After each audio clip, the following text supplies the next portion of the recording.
Welcome to Phone Transformer. In today's video, we're showing you exactly how to get credit balance on Temu and where to find it inside the app. Now let's get started. Step 1. First, grab your phone and open the Temu app.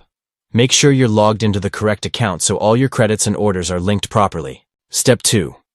In the bottom bar of the app, look for the U tab. It's usually on the far right. Tap on it to open your personal profile and account menu. Step 3. From this menu, scroll until you see the option called Credit Balance. Go ahead and tap on it. This will take you to the screen where your Temu credit details are shown.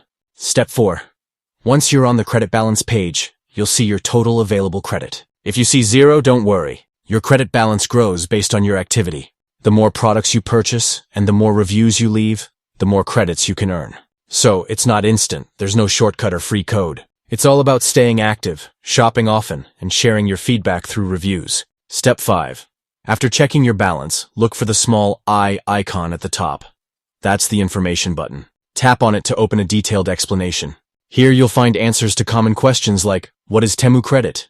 Where do I check my credit balance? And more. It's a great place to understand how the system works and what to expect. Thanks for watching and please subscribe to the channel.